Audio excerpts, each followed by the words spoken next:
العالمين والصلاة والسلام على أشرف الأنبياء والمرسلين سيدنا محمد وعلى آله وصحبه أجمعين ويتتعلو والتعليم وتذكر والتذكير والنفع والانتفاع والإفادة والاستفادة والحث على التمسك بكتاب الله وسنة رسوله والدعاء إلى الهدى والدلالة على الخير ابتغاء وجه الله وقربه وثوابه سبحانه وتعالى.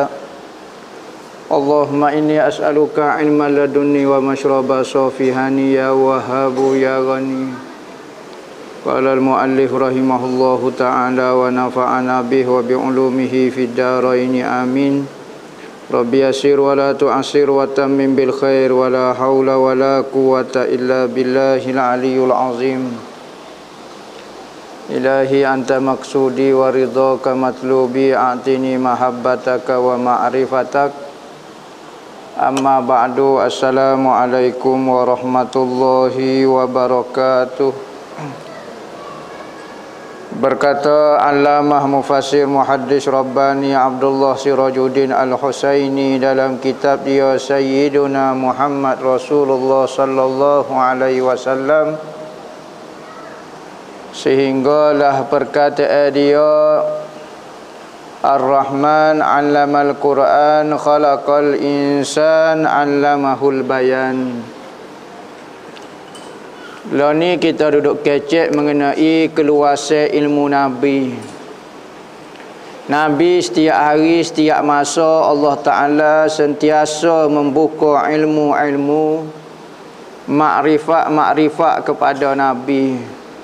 Sekalipun ilmu Nabi ini manusia tidak boleh menandinginya, tetapi Rasulullah masih mengajar kepada umat dia doa untuk menambah ke ilmu. Nabi berdoa wa qur rabbi zidni ilma, dan Nabi berdoa pada waktu malam juga antara doa dia supaya ditambah ke Allahumma zidni ilma. Nabi diberi ilmu Al-Quran. Al-Quran sampai sekarang dikaji, tak habis-habis lagi ilmu yang ada dalam Al-Quran. Ayat Quran kata Ar-Rahman 'allamal Quran khalaqal insan 'allamahul bayan. Ar-Rahman yakni Allah yang Maha Pemurah. 'Allamal Quran yang mengajar ke Al-Quran. Allah Ta'ala yang mengajar ke Al-Quran kepada Nabi Muhammad. Khalaqal insan yang menciptakan manusia. Kaedah dia isim ma'rifat, isim mufrad, isim jenis masuk alif lam bermakna jenis.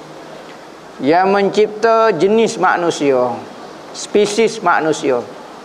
Ada kata al-insan ini makna mufrad. Apa maksud makna mufrad? Insan ini seorang manusia. Jamak dia an-nasu. Maka khalaqal insan, Tuhanlah yang mencipta Nabi Muhammad, insan itu.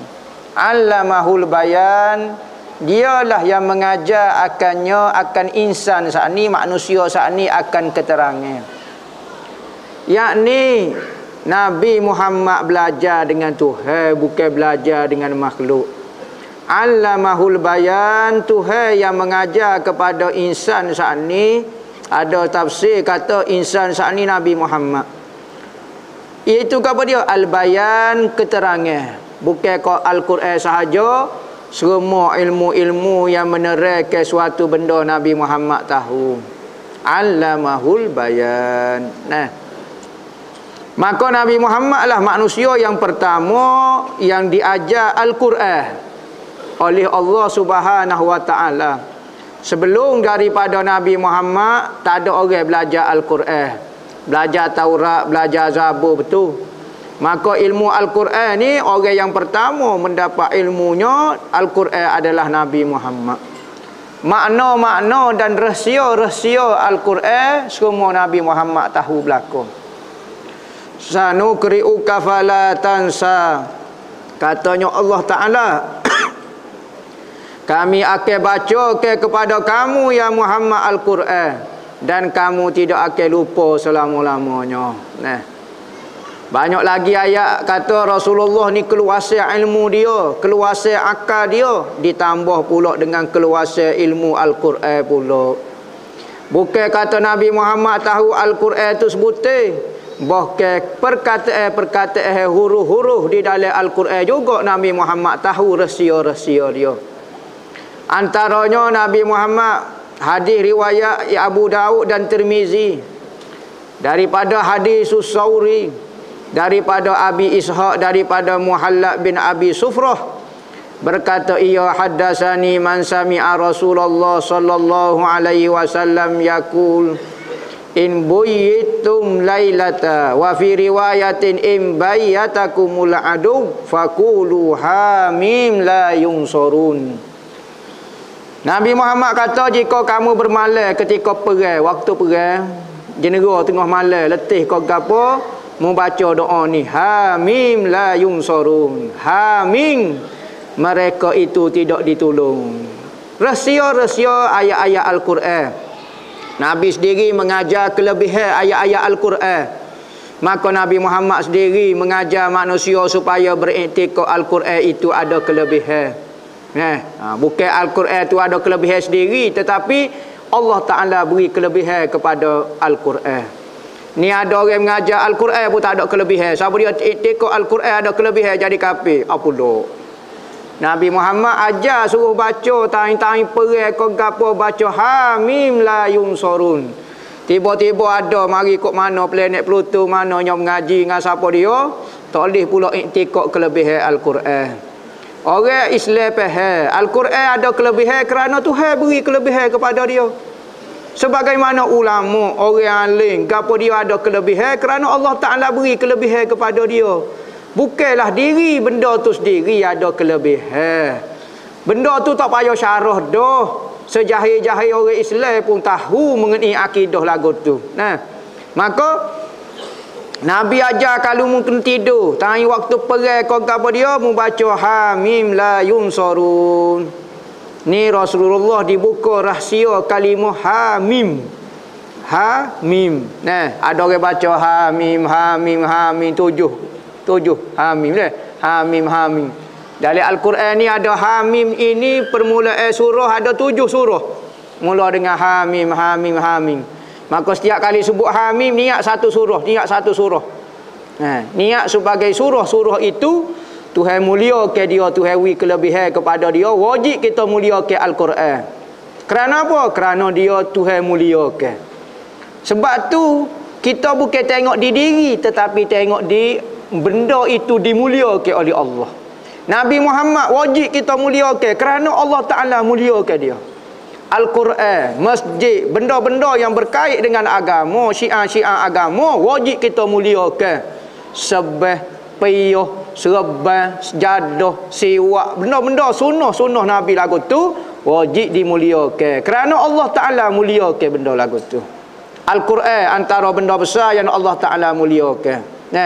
Maka kita bimbang kalau iktikad nak kelebihan tak ada, Al-Quran tak ada kelebihan, tak suruh baca lah, tak ada kelebihan belaka, Tuhan belaka-laka. Takut membawa kepada menghina pula benda yang Allah Ta'ala muliakan. Masalah kita punah selalu akidah kita. Akidah ni bukan ikut kita dah. Akidah ni ikut Tuhan. Kalau Tuhan kata benda ni mulia, kena ikut. Biarlah gapo-gapo kena ikut benda ni mulia. Hatta malaikat-malaikat pun apabila Tuhan suruh sujud kepada Nabi Adam, pakat sujud belaka. Sedangkan konsep lagu tu menyalahi dengan akidah, menyembah selain daripada Allah, menyalahi akidah.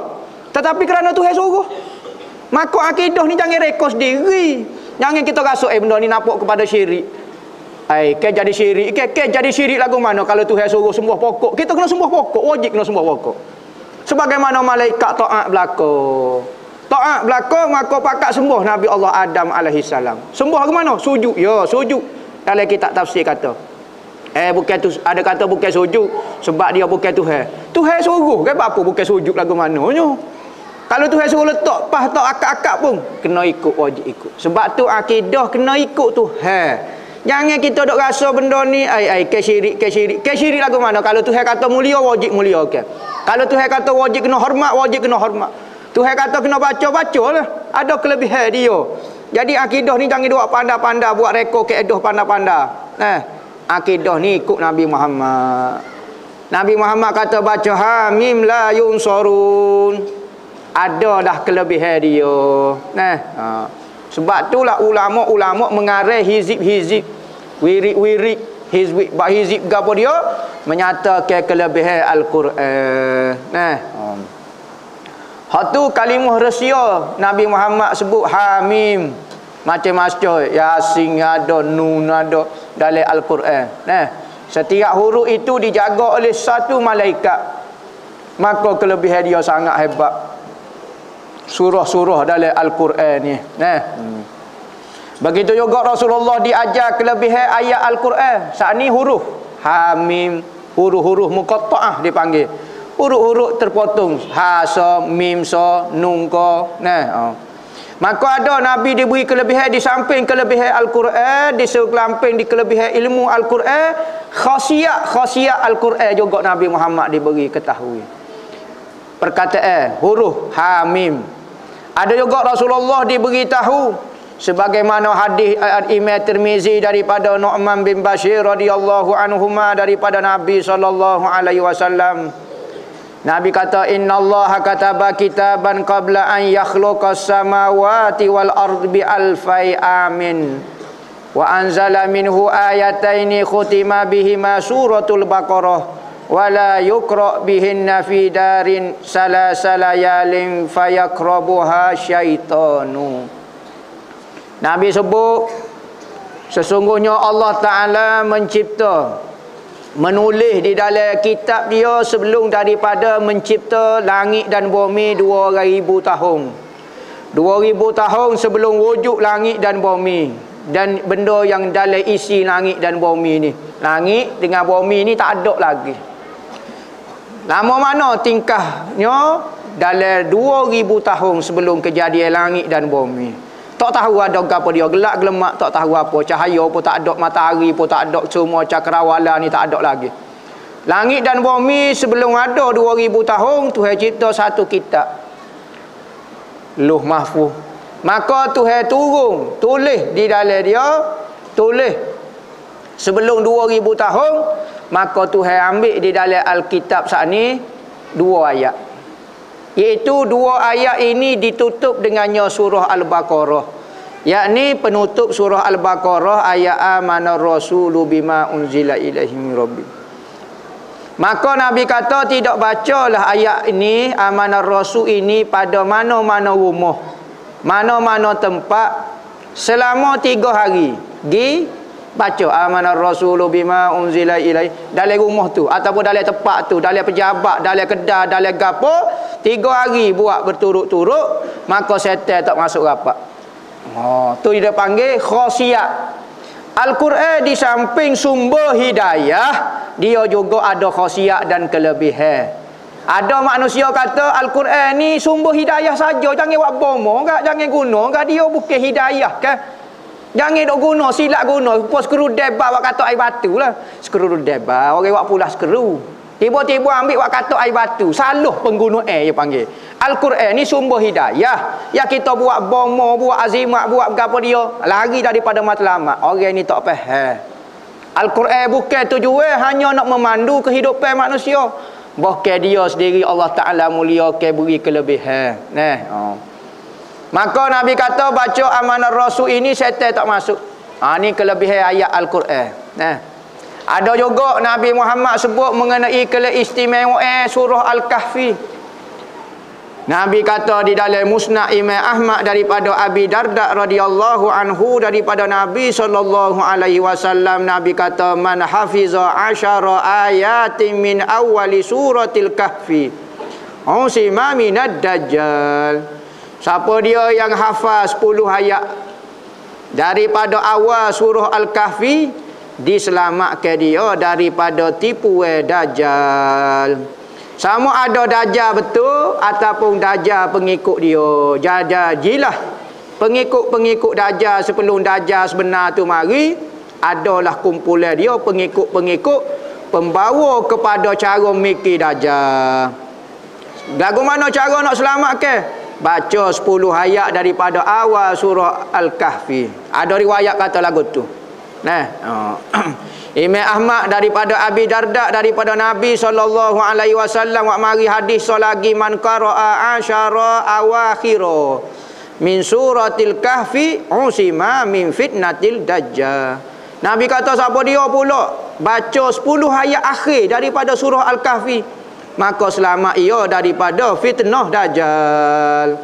Jadi ulama gabung ke dua riwayat ni, 10 ayat awal, 10 ayat akhir. Amalan ulama-ulama dulu kalau semaya Isya rakaat pertama 10 ayat awal, rakaat kedua 10 ayat akhir. Ada ulama-ulama kata 3 ayat ya. 3 ayat ya. Asal kita baca saja surah Al-Kahfi permulaan dia sampai ayat yang ketiga saja. Ada ulama kata lagu tu. Nak apa 10 ayat tu imam tu ingat. Jadi boleh 3 ayat pun jadilah. Jadi surah Al-Kahfi ni dapat menyelamatkan kita daripada fitnah dajjal. Yo, kelebihan yang Tuhan beri. Pemikiran kita, strategi kita, maklumat kita, konspirasi dajjal kita tahu gapo, kita lupa ayat-ayat Al-Quran yang Allah Taala pesan melalui lidah Nabi untuk jaga daripada fitnah dajjal, baca surah Al-Kahfi. Nah, tu antara cara-cara untuk menyelamatkan daripada fitnah dajjal. Dajjal ni dia mari belaka. Orang hok minat harta dia pergi mari dengan harta. Orang minat gapo dia, kemewahan, mari dengan kemewahan. Orang minat pangkat, dia mari dengan pangkat. Benda hok kita minat gapo dia hok selain Allah Taala. Kita minat khamak, dia mari khamak. Orang minat kasyah, dia mari dengan kasyah. Orang minat terbang, dia mari dengan terbang. Orang mari tapu absolut, dia mari dengan tapu absolut. Orang minat tasawuf, dia mari rupa tasawuf. Orang minat ilmu hakikat, dia mari dengan rupa ilmu hakikat. Macam-macam. Jarang orang terselamat daripada fitnah dia, kerana selagi mana ada dalam hati manusia tu kegemaran, suka selain daripada Allah, maka dia akan boleh buat tipu melalui jalan tu. Tapi kalau dalam hati dia hanya minat Allah, dia tak boleh buat mari Allah, nak tipu guna Allah atas nama Allah tak boleh. Kerana keikhlasan tu tak boleh masuk campur. Benda-benda selain daripada Allah Taala tak boleh masuk dalam bab ikhlas ni. Jadi hati kita kalau kita rasa ada benda lagi selain daripada Allah, berhati-hati di benda tu. Tu titik kelemahan kita apabila bertemu dengan dajjal. Kita bisa berlaku dalam bab gapo ilmu, pengetahuan, pengikut, pengaruh gapo bisa khamak terbang ko, naik ke arah tiap-tiap hari ko, berok corona lepas ko gapo dia. Tapi ada benda lagi selain daripada Allah Taala, kita bergantung, dia akan masuk kat tu selalu. Dia tahu dah kaki ni minat go ni. Dia pun masuk kat ni. Maka tertipulah kita. Dan Nabi sebut juga mengenai kelebihan surah Yasin. Kelebihan surah Yasin sebagaimana makruf kita tahu cerita Nabi Muhammad ketika hijrah. Rasulullah apabila nak berhijrah ke kota Madinah, maka orang kafir dapat kesan rancangan Nabi. Maka sebelum Nabi Muhammad nak berhijrah, dia pakat likung rumah Nabi. Tak siwi Nabi Muhammad tobek, kalau tobek kita pakat bunuh ramai-ramai.